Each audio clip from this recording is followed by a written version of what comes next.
Hello and what is up, peeps? This is the Real 5 Shoes, you know. Beastest Frosty K ever. Just kidding. Okay.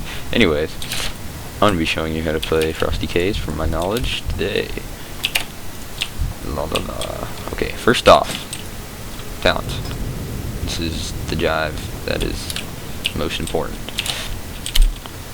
First tier, you do not want to use Rolling Blood, that's for tanking. You do not want to use Plague Leech, that takes off your diseases and gives you a death rune. You want to be using Unholy Blight.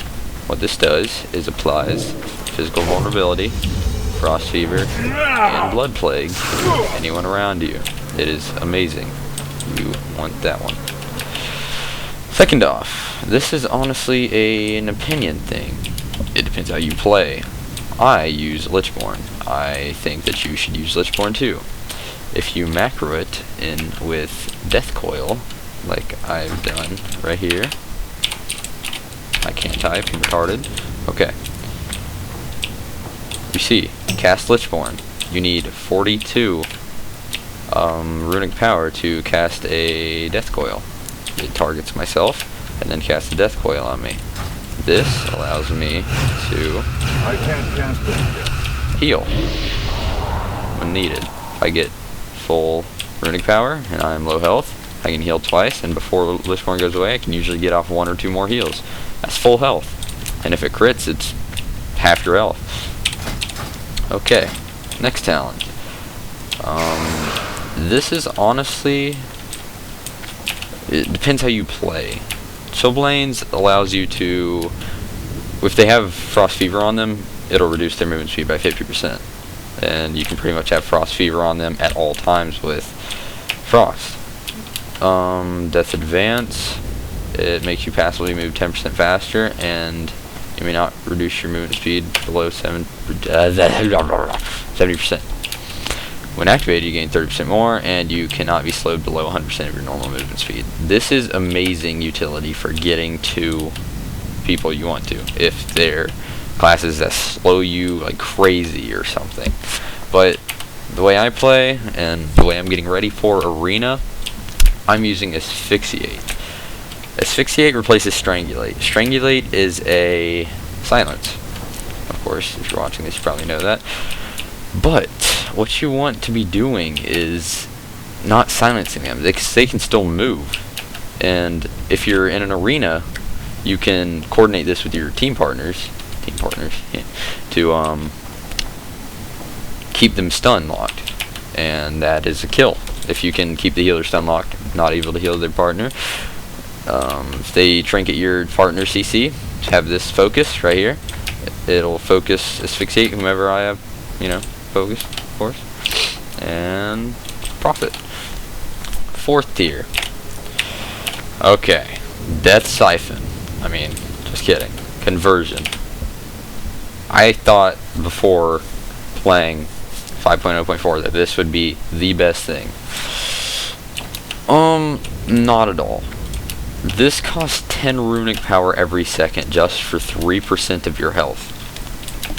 So if you have max runic power, you could get 30% of your health back, but that's nothing for 100% of your runic power. You could be using that to do some serious damage with Frost Strike. So that is a no-go for Frost. Death Siphon is amazing for Unholy, but Frost, not really. What it uses is every time that you I think it's every time you use a Death Coil, it gives you a stack of, let me read it, you can use a stack of something, and you can use like 2 or 4 stacks of it to siphon their health back to you. So it does X amount of damage and heals you for the same amount of damage. But you don't want to be using your death runes on Death Siphon. It's no. Alright, Death Pact. This is where it's at. It summons your ghoul, or if you have your ghoul out. I have mine macroed to summon him and use it at the same time. If you have your ghoul out, it will sacrifice 50% of his current health and give you 50% of yours. 50% is an absolutely amazing value for what it is. And the fact that it doesn't kill him either allows him to do some minor DPS, which actually might give you the win. So let's see this right here. I have Death Pack macro. I'll show you that one too. It just casts Raise Dead, cast Death Pack, and 70,000 health. That's pretty amazing if you ask me. Final talent for this, this video. Okay, I was torn against Runic Empowerment and Runic Corruption. I didn't know which one to use. Blood Tap, you don't really want to be using. That's too much for me. I want to be doing other things than constantly hitting Blood Tap to get runes back. Runic Empowerment has a 45% chance to randomly activate a fully depleted rune. That's 45%. That's almost half the time you'll get a rune back. But this one is a 45% chance to increase your regeneration rate by 100%. So instead of just getting one rune back, it increases all of their regenerations by 100%. I personally think this one's better because let's say that procs twice, you can get some serious rune recovery from this instead of just having this. But then again, 45% chance to activate a randomly depleted rune, you could be getting runes every single time you hit. I don't know. This is up to you. I use Runic Corruption. That's just me. And for level 90, I was looking at this. These are all okay. This one, it's like this, and it'll pull them all towards the center. Everyone in the circle. That's Gorfine's Grasp. Remorseless Winter is like this, except there's ice crystals around you. Every second that you're around someone with it, it gives them a stack of frigid air. Or not frigid air. I don't know what it's called, but each stack reduces their movement speed by 15%, and it stacks up to 5 times. If it gets on a 5th stack, it'll stun them for 6 seconds. Now imagine this in arena. 6-second stun, if you're on them the whole time, which you're Frost Death Knight, you're obviously going to be. Stun for 6 seconds. After that, asphyxiate. That's 11 seconds of stun. 11 seconds, you could do 200,000 damage. And that's it right now. In MoP, you could probably do God knows how much. 800 million, Jesus. Desecrated Ground, it just makes you immune to lost control of your character in an 8-yard radius. It lasts 10 seconds, but when people are kiting you, I don't really think that would be the best, best talent. So in MoP, I'm gonna go with Remorseless Winter, and it's gonna win. That's all there is to it. Okay, so how to play Frost Death Knight. Everyone says that you should use two-handers. Well, not everyone, but no go. 2 one-handers is where it's at. With two-hander, you can crit for like 12 Ks. With 2 one-handers, you crit for just the same or even more. Oh, this is level 80 testing dummy. I don't know how to, maybe this one will do. There, 13 Ks. Two-handers, they're not as fast at all, and they're just better. Okay, don't question me. Okay, another good thing about 2 one-handers is you can have 2 runes on it. Rune of the Fallen Crusader. What it does is, let me just find this real quick. Just be a little bit patient.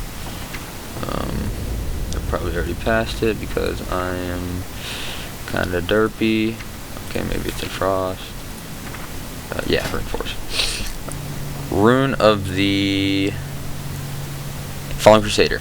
It has a chance to heal you for 3% of your total health and increase your strength by 15%.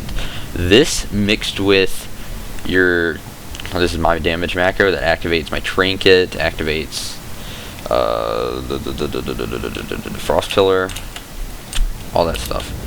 It's amazing. It can increase your strength from 5,700 to like 15,000 total. You're going to be hitting like an absolute truck. And good thing about two one-handers, as I said, is you can have two. This one, this is what I use, Fallen Crusader and Razor Eyes, increases every time you hit them, as shown here, increases your, come on, you can do it, fine, you're being difficult, increases your frost damage done to the target by 2%, and it stacks up to 5 times. That's 10% more frost damage. So, as you're hitting them, you'll passively be able to do more damage with your Iron Blast and Frost Strike. It's an amazing combo. So, two one-handers. Good. How to play Frost DKs. I'm not going to lie. It is extremely easy. It's just knowing when to do certain things. Now, when you're up against people, what you want to... I know, I feel like a terrible person for saying this. What you want to do? Pop Unholy Blight. This, you want to have all of your dots on them. Or if it's a one-on-one, Outbreak, doesn't matter. And then you want to... You know what? I just forgot something. I can go over glyphs. My B. Okay. What I use. This is what I use. Glyph of Anti-Magic Shell. This allows you to absorb 100% of the damage instead of just 75% on your Anti-Magic Shell. It's amazing for if casters are bursting you down. You're going to be absorbing everything for I think it's like 5 seconds. I know, I'm extremely unprepared. What are you going to do about it? Riff of Strangulate I should be replacing soon, because that's not what you should use. You should use probably Death and Decay. See, if you're using Asphyxiate, you're not going to be wanting to use that. I just changed to Asphyxiate, so it's still there. It reduces the movement speed of enemies within Death and Decay by 50%. That's amazing. That's like the Desecrated Ground from Unholy in Cataclysm. Finally, Glyph of Icy Touch was changed. It now removes one helpful magic effect from the target. Imagine if you're dueling mages and they pop their Ice Shield, Ice Barrier, whatever, the ridiculously 60,000 damage thing. You can dispel that. So, it's gone. And it does okay damage too. It applies physical vulnerability and frost fever.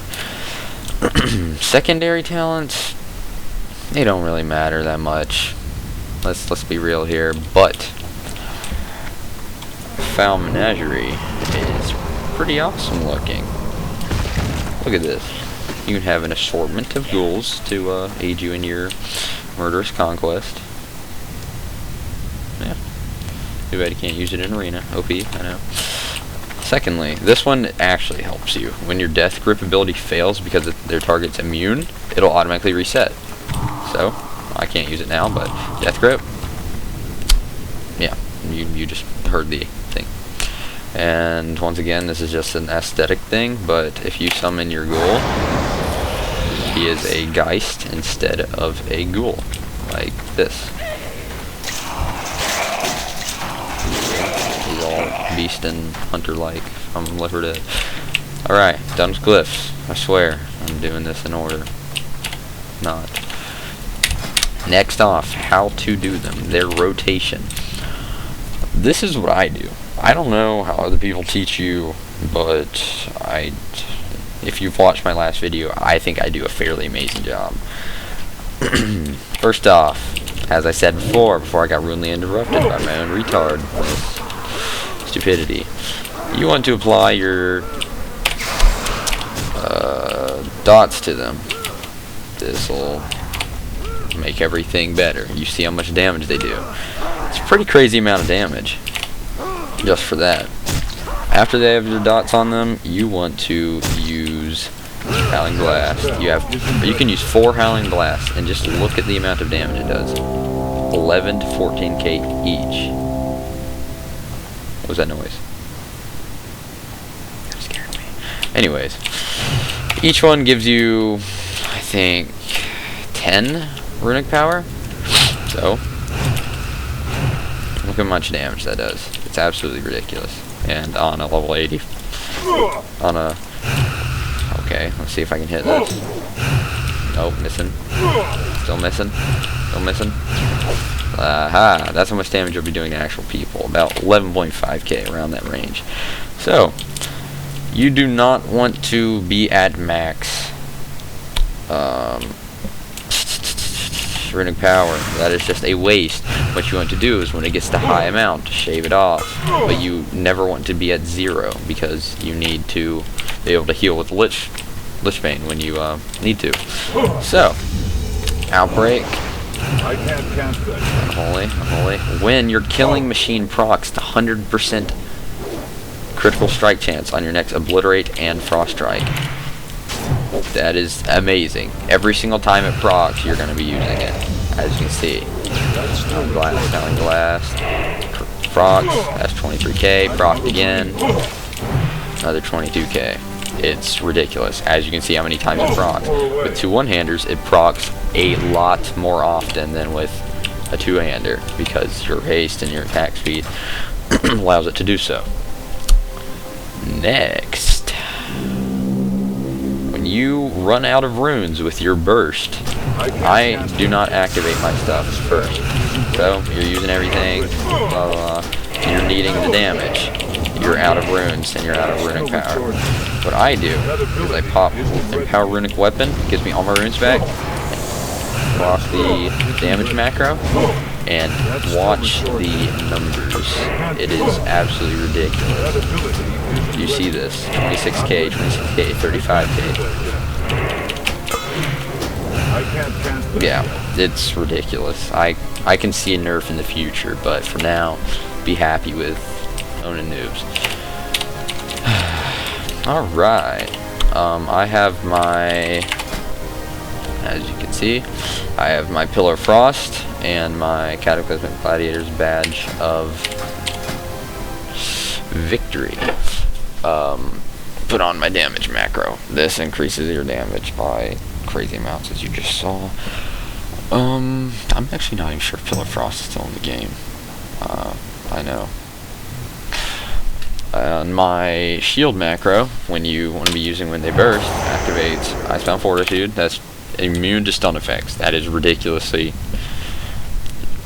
you know, that you just need it. I can't think of the word now because I'm tired. It's 2 in the morning, as you can see. It activates your anti-magic shell and your Icebound Fortitude, and allows you to take 20% less damage from physical attacks, and you will be absorbing all magic attacks. If you wanted to save them for certain times, you would, you know, not use them at the same time, but I have mine macro to 1 because with all this going on, I honestly can't do it. I can't click them all. I just can't do it. So, guys, next is what you should be gemming for Frost. God, this is a long video. Okay, gems. You want to prioritize Mastery. Of course, you have to have a certain amount of red gems and, you know, red, blues, whatever, for your meta gem and your head. I use the 54 strength and 3% critical effect, so I can, with Killing Machine, you can crit 3% more. It gives you 54 strength. For your reds, you want to be using strength, and everything else should honestly be PvP power. Okay, don't ignore that. Just pretend you didn't see that. PvP power and mastery. You want to have a lot of mastery. You want to reforge everything into mastery because that increases your frost damage, aka Howling Blast and Frost Strike, and it'll increase by 10% more with Ring of Razor Eyes. The damage is ridiculous. So, Gem Mastery and PvP Power. Expertise, you always want to make sure you're at least, I'd say, at 5% hit chance Like some people say 3%. It's probably okay if you can have 3%, but I don't like missing, honestly. And expertise, you always want to have level 85 at 0%, which is 3%, I think. So you can reforge expertise and hit as long as you don't need them. I'm pretty sure I have covered pretty much everything this video. If you have any more questions, feel free to ask in the comments. I'm trying to think if I missed anything. Pretty sure I didn't, but alright guys, that is how you play. I mean, there's other stuff too, like necrotic strike, that if you're on a healer, you want to use necrotic strike instead of plague strike. I mean, for your death runes, you want to be using necrotic strike because that absorbs healing. Is that it? This one is not really that useful anymore because Dark Score was taken out, but that was a long time ago. It just gives you a certain amount of damage that you have taken in the past, like 5 seconds back as your health. So if someone's bursting you down, you could actually get like 20k off of it. It's pretty nice, but I don't really use it that much because I'm too busy killing people. Alright guys, that is how you play Frost. Remember, I'm not even going to ask you to like and subscribe because I honestly don't care. Do as you wish. Yeah. Stay cool.